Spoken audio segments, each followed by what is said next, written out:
Tonight, I'm Carmen Victoria Terlaki, and we're picking right back up with senatorial candidates both familiar with the Guam legislature. Welcome Democrat Senator Regine Biscoe Lee and former Senator Telo Taitague, a Republican. We are still taking questions from our online viewers, so please send them in. We'll be checking it out here, but we'll go ahead and get started with some of my questions. Let's just pop this up right there. Perfect. And so my first question is, what is your current role in government? And maybe you can explain some of the duties that make you perhaps an exceptional candidate for the job.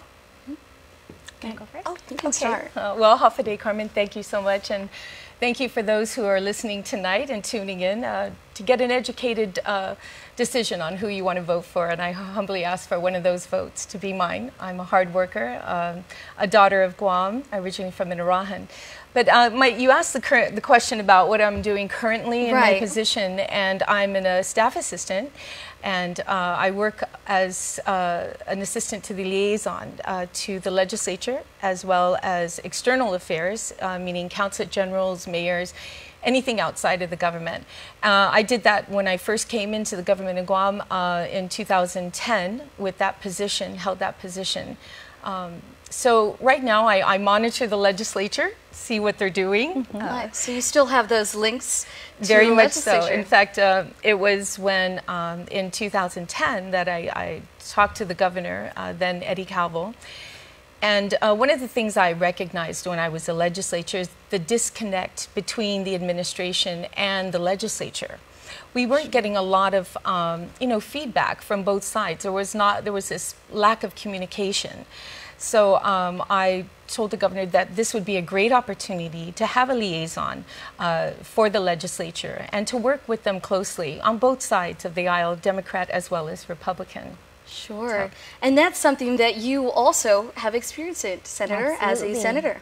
Thank you so much, Carmen, and also thank you to KUAM and all of those listening and watching this evening. I certainly want to thank you so much for placing your trust in me as an elected leader of our island. I have worked very hard over the last term as senator to really expand the circle of opportunity for everybody here on Guam. I've worked hard to increase opportunities for jobs, high-paying jobs for our community. I've taken senatorial pay raises and put them into the classroom where I think our students will be best served. And I've also worked to champion protections for our environment. And I'm not done yet. I really want to continue a lot of that work in the 35th Guam legislature, and there's a good chance that we might have a majority of women. So there's a lot of Yay, women. yeah, there's a lot of there are a lot of challenges that we face in our government, fiscal challenges, societal challenges. And I really feel like it takes a really good team to be able to make that work. And I hope to be one of the players on that team. I'm Regine Biscoe Lee. I'm number 14 on the Democratic side of the ballot. And there are a lot of things that we still need to do for our community because our families really deserve better educational opportunities, better employment, better health care, and to live in a safe and clean environment. So those are the things that are very important to me. Right, and I know, Telo, you mentioned this relationship between legislature and the government at Adelup. And so, Senator Regine, I'm wondering, I know recently in one of your recent press releases from September 30th, you talked about that disconnect and how you think that maybe there's some clash, or I think it was the tax issue, if I'm not mistaken. So maybe can you clarify that and how you're able to resolve those issues and caveats that you have with the government in Adelup? Well, certainly with this administration, we have worked very hard to maintain that check and balance. And I think that's extremely important between all three branches of government, that they work very hard to do their jobs. In particular, with the tax issue, we have fought against raising taxes on our government and having new debt. The legislature, both Democrats and Republicans, disagreed with some of the things that the administration has put forward. But on another note, there are areas where we have agreed, very much so, with funding relief on Typhoon Mangkhut efforts. And one of my first bills, which was to just improve and expand workforce development in our government and throughout our community. So where we agree, I think we can certainly work together and move those issues forward. But disagreement is also good because it also helps the best ideas to kind of rise to the top. And I think that our community is best served when we have those very thorough and vetted ideas brought forward. Right. And Telo, I mean, how would you deal with disagreement? You've come from this perspective. You said you're a liaison to the legislature. So how would you deal with disagreement? Well, you know, the classic saying, we can agree to disagree. You know, that stays true to form on both sides. I think we all want the same thing and what's best for our island altogether, you know. So we have to be opened. We can't be closed-minded, and we have to listen to the other side. You take, you know, there's so many great solutions to issues that we have, but of course we all have to come together and agree on taking pieces of each and putting it together and molding something that will work for our island. Sure. Well, that's all the time we have for this, but D18 will continue after the break.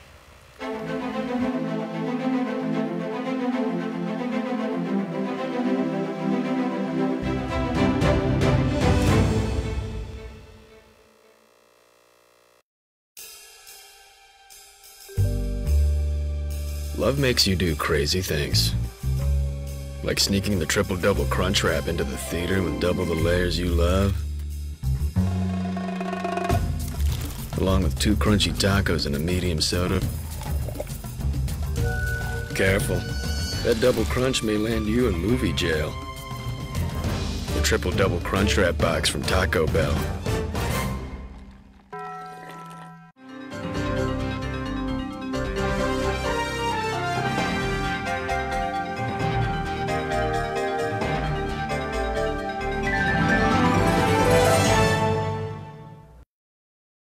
A beautiful, healthy smile is an expression of confidence.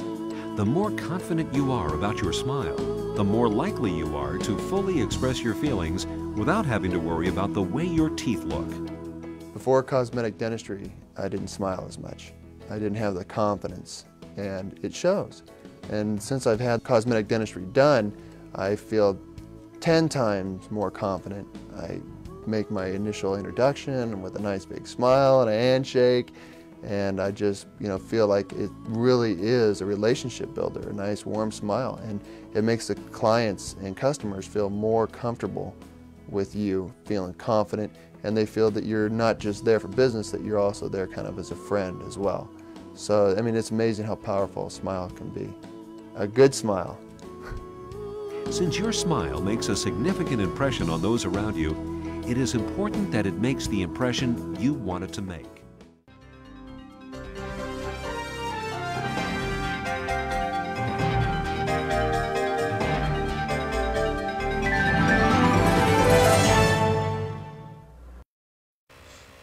Hafide, and welcome back to D18. Now we have more questions coming in live on our Facebook, so we'll start off with one of those.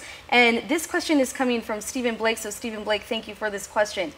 Do you think that we should put a cap on the freely associated citizens coming into our island, how many come to our island each year, to balance out our compensation, which again, this is an issue that has been raised even during Typhoon Mangkhut, when we have a lot of citizens coming into Guam and not getting that federal funding to get back to them. So what do you think about that question, ladies? I think that there are two sides to this issue. So, you know, when we talk about compensation and the cost of migrants to our community, we also have to think about what they're contributing. And that's been something that the federal government has put on us. Said, you know, Guam, you got to figure that out. You got to figure out the formula through which we can reimburse you. But I think one of the things that I also wanted to touch on with regards to the citizens coming here from the freely associated states is in terms of, I know we had talked about deportation and the cost of some of these migrants in our jail cells and things like that. Anybody who commits a crime here on Guam has outworn their welcome in our community. Any person, it doesn't matter their race or their background, you know, we do not want to stand for that. You know, when you break the law, everybody should be held accountable for those things. And so, you know, I think as a community, we need to continue having these conversations. We need to continue to recognize that we are all Micronesian. If you're Chamorro, you're part of Micronesia. Guam is part of Micronesia. So we need to really think about our brothers and sisters from the freely associated states and ensure that everybody has the opportunity to become, you know, hardworking citizens and make sure that they are welcomed into our community in a very positive way. Sure. Telo, what do you think about that? I like that. We are all Micronesian islanders here, and you make a very good point there. Of course, there is a disconnect with regards to, you know, how we calculate the funding that we receive for compact impact funding. And I agree that this is a huge disconnect. I mean, the amount of money we're looking at are almost $1 billion now that we, as you know, Guam has thought that this is how much is really owed to us for the amount of years that they're here. As far as a cap is concerned, we don't have that authority. We don't have that power to stop that. It's the U.S. government that owns our borders and decides who comes in here. But I truly believe that we also need to deport anyone who is breaking the law that is coming from FSM, because it is in the compact impact. It's in that agreement. We have been doing this already. It took us a while, and we finally got the federal government to agree that we need to send these individuals back to their islands, Chuuk, Pohnpei, wherever they came from. Right. And speaking about breaking the law, I might be jumping the gun a little bit here, but one of our top stories in this past news and election cycle has been about Lieutenant Governor Ray Tenorio, who's also running for governor, in case you didn't know, but I think we know that. And so my biggest thing is just today, I mean, he did not show up to his court date. And so what do you think about that? Should he have shown up? Well, he has the option to waive his right to show. His attorney was there, so he was represented there. The lieutenant governor, as well as the governor, has a lot of things on their plate. And if I'm not mistaken, the governor is off island at this time, so the lieutenant governor has more than usual to deal with. I think the justice system is doing its due course. We have that in place, and he will have his time with that justice system in place. So, sure. Yeah. What do you think, Senator Lee? So certainly what Senator Telo had mentioned, that there was a legal representative that showed up for the lieutenant governor in today's hearing, but you know, it's really difficult for us to comment on something that's already kind of going through the judicial process. That being said, none of us, not Senator Telo, not myself, nobody on this island is above the law, and we all have to follow that process. So we look forward to justice being served, and everybody, I guess, taking on their roles in that process. And wishing the very best for everyone. I'm sure that nobody is very happy about what happened, and just wishing the best for everyone. Right. And as public officials, I mean, what do you think the standard should be if you are elected into the Senate? Well, I truly believe it's at the highest standard. Even in the legislature, when we're debating on laws, that we should not be above the law, even in that perspective.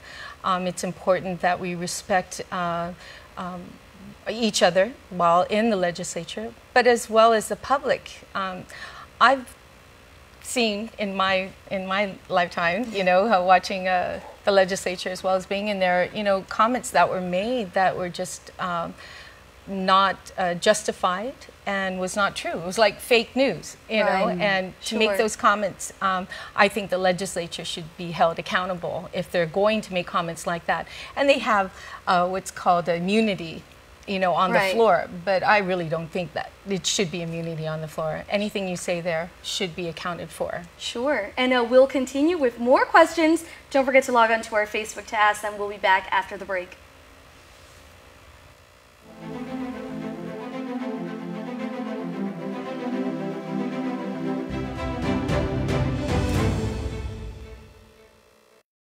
Win adventure in the iTeenie Explore Your World Million Mile giveaway. Every week from July 16 to November 2nd, we're giving away 60,000 United Mileage Plus miles to IT&E postpaid and prepaid subscribers. Imagine where you could go. Go on a weekend getaway to the Philippines. Enjoy fresh sushi in Japan. Itadakimasu. Sip a latte at a cafe in Paris. Or use your miles for shopping and other rewards. It's your world. Explore it.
There's no place on Guam like Chuck E. Cheese's. It's tons of fun with so many games, and parties are a blast, where everyone has fun. Come and party at Chuck E. Cheese's Guam. Call and book your party today.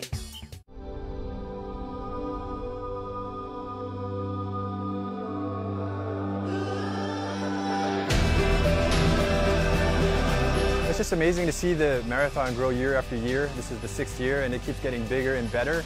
And this race really encompasses everything that Guam's about. It's really bringing together visitors and our local people for a world-class event. And it's the best thing that we do every year. Welcome back. Again, we are continuing with your questions on D18 Tonight. We'll continue with Senator Lee. So the question again is, what do you think a public official should be held to? I think that, I agree with Senator Telo that public officials especially should be held to the very highest standard. And I think that when that doesn't happen, we kind of violate the trust, the public trust that the community has placed on us. And I think some of the consequences of that is it really tends to erode at the institution. People stop believing in their elected officials. And then when we are tasked to make difficult decisions, it makes it that much more difficult if the public doesn't trust us to do the right thing in everything that we do. Right. So certainly following the law should be the bare minimum, but really trying to go above and beyond that and ensure that we are holding ourselves to the highest ethical standards, the highest moral standards, and certainly, operating within the law. And that's one of the reasons why in the beginning of the terms, we all, as elected officials, if you're on boards and commissions, if you're a senator, you have to take these ethics courses and be able to answer to those questions. Definitely. And speaking of ethics, a really controversial issue that's been in and out of the news, and recently today, Chris Barnett wrote a story about it, is the Chamorro Land Trust issue. Now this question is coming from Telo Taitague. I think I'm going to mess up his name, okay. But Tito, you are awesome. You say, what do you think about the CLCC Barrigada Heights issue? And more specifically, Senator Lee, I know this affects you personally, which makes it a much more complicated issue, I'm sure. It is complicated, but I've tried to make it as simple as possible. As soon as I became aware of this issue, I asked the Attorney General to step in. I also asked the public auditor to weigh in. And once we received that Attorney General opinion, I immediately relinquished all rights and my claim to the CLTC land. And just to be clear, my mother was on the list since 1995. She was given a place. I guess they had given her a piece of land in Barrigada Heights, and she had decided that she wanted to gift it to me for the benefit of her grandchildren, my children. Sure. This was before I was a senator. So be that as it may, even the look of impropriety is too much, and that's one of the reasons why I relinquished my claim. That being said, I don't think that any of the other families that received land up there should have to relinquish their claims. And it looks like the Guam legislature is now being tasked with figuring out what's going to go forward with these leases. I will certainly recuse myself from any of those proceedings, but I think it's important that the community have an opportunity to figure out what my stance is as an elected official, what I have done, and what I will do in the future. Sure. Now, Senator Telo, same question about the CLTC in Barrigada Heights. How do you feel about that issue and how it's played out? Well, I think Senator Lee did exactly what should have been done, and that is in bring everyone to the table, as well as the Attorney General. She did exactly what should have been done. Moving forward, it's unfortunate because, you know, senators also family members, you know, also received Chamorro Land Trust. I know my father had put his name in a long time ago and still up to this day hasn't received anything. Right. But, you know, and she, you know, I love this woman. She's done the right thing. And even though she didn't have to, she bailed out, you know, and said, it's okay, you know, I won't take it. So other than that, I think the process is moving forward on this and they're addressing it. And I'm glad it's being addressed. Definitely. And we have time for one more question, so let's see here. Terry Damien Cadahay, hello. She says, being that both of you have served as legislators currently and in the past, what would you do differently this time around? And maybe you might also want to share what's one piece of legislation you're proud of. Well, differently, I worked very hard when I was in the 30th Guam legislature. I passed I authored several bills and passed 17 of those bills. And I was in a super minority. I was one of 5 on the Republican while the Democrats had 10. So I think, God, there was quite a few bills that I put together, but one that touched me mostly is the ability to I found some funding through, you know, going through records and found some money to help build a road, the Gilbaza Road. I remember it was Halloween about this time. I was invited by some families down there to see how difficult it was for these children to walk to school, almost half a mile in mud and dirt. And when I came up to their bus stop, it was made of tangan and tin on it. And then I walked with them home. When the bus came, we walked this road, and some of these kids are from the lowest of, you know, cost of living, and they're in a family such as that, but it just touched me. So I was able to find this funding and build a road so the buses can actually drive into the Gilbaza area and pick up these children. Thank you, and Senator. that was, you know, very touching. It was the last bill that I implemented. And the other one was, of course, the ultra low sulfur diesel bill. Sure. Just wanted to plug that one in too, because it was environment. But yeah, so these kids have a chance. And how about you, Senator? What would you do differently this time around, and maybe a piece of legislation you're proud of? Yeah, so I think in terms of doing things differently, I have one term under my belt, so I have a better understanding, personal understanding of how the system works. And I think that that'll help me to be a lot more effective in the coming term, should I be reelected. There are a couple of things that I'm very, very proud of. So certainly championing our environment with my bill that would ban plastic bags. I think that really working on workforce development and making sure that our community has higher paying jobs is certainly one of the things that I'm very, very proud of. I also I have introduced and will continue to push really championing protections for our children. And I think that even if we have these fiscal constraints, we can't turn a blind eye to our children, and we can't ignore this kind of rising tide of abuse and neglect. And so I too have, you know, kind of found creative things that we can do in terms of funding that won't raise taxes, but really identify and try to affect change on this issue. Because over 2,000 cases of abuse and neglect in 2017 alone. And the men and women of CPS are overrun. Sure. They, you know, they just have a lot on their plate, and we want to be able to assist them. Right. And on that note, we will have much more when D18 Tonight continues after the break.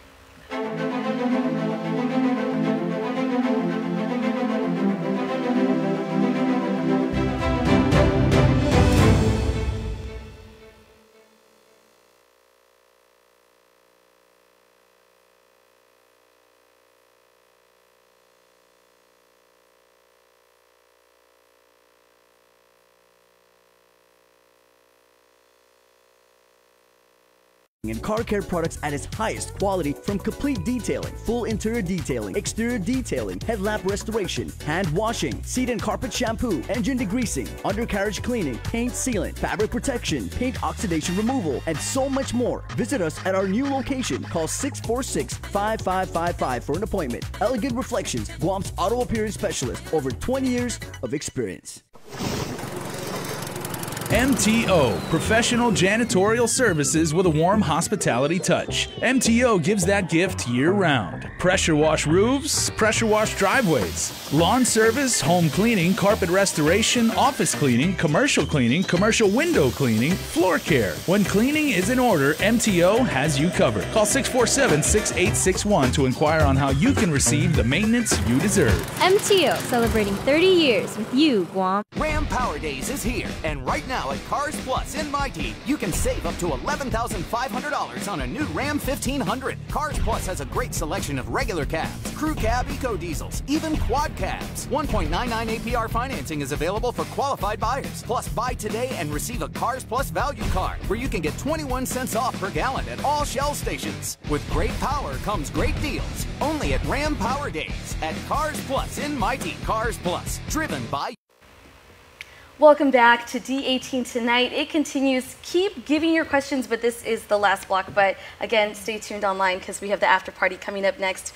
But also, so there's a lot of different questions going on here. Maybe I'm going to rephrase this question a little bit from Mike Quintaniza, who made a question that was about you, Senator Regine, about had the issue with the CLTC not been made public, would you have removed yourself? And I think this asks maybe a bigger question about what the role the public plays in pursuing legislation and maybe dealing with the ethics. And so what do you think about that role that the public plays to put that pressure and make sure that these issues do come to light? Right. Well, I want to thank Mike for the question, certainly. But I think that if these issues never came to light, then I certainly wouldn't have known that there was an error that was made. Right. And so we certainly want to ask people to get out there, get registered, make sure you vote, but that's just the first step. You want to make sure that we hold our elected officials and our elected leaders accountable. And so whether that is the director of land management or people on the board, we want to make sure that we have a good government system that's really representative of the people and the people's wishes.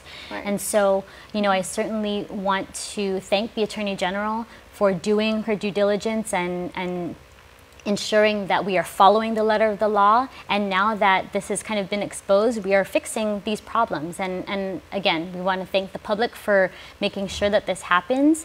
And in all aspects of the government, we want to make sure that we have a government that's accountable, that's transparent, and that's, giving the services to the people. Now, speaking of accountability, I have a slightly different question for you, but you might be able to ask a little more about that. So accountability, we really talk a lot about funding, right, when it comes to the government funding for government services. And so how will you tangibly make a difference in our government? Well, as a legislature, we're responsible for the budget. And to ensure that certain areas, public safety, healthcare, of course, and education is first in priority. I think if we just live within our means and continue to make cuts where it's necessary, continue to integrate certain agencies together for cost efficiency, as well as technology, we need to make an investment in the government of Guam for technology. This saves us a lot of money, and no one is really, really pushing toward that. Like a techie DMV or something like that? Absolutely. This also helps with our tax collections, collectible tax collections, to monitor individuals who are not paying their taxes. And this would go in full force if I was in the legislature to go after. Cool. And by the way, I just wanted to say that when that question that was asked, what if? I've known Senator Lee for a while, and she's a good person. There's a process in land management that you need to take in order to receive property. And we rely on the government of Guam with those steps. So not knowing at that time, of course, you would move forward. You would think everything's okay. But I'm glad they were able to do it. We really tried to do our due diligence. We asked the questions, the requisite questions, and we followed their process. But it's just unfortunate that you had to give up that right that you had, that your parents had in 1990, 19 forgotten. 19 Pinaki. Exactly. So again, that's unfortunately that's all the time we have today, ladies. But I'm sure that we'll be able to follow you on your platforms and your journey to the general election. Again, that's November 6th. Don't forget to vote, Super Tuesday. But stay tuned because the after party is next online, and I'm sure these lovely ladies will answer your questions. Furniture provided by Furniture Kathy Style. Men's wardrobe by Royal Bix.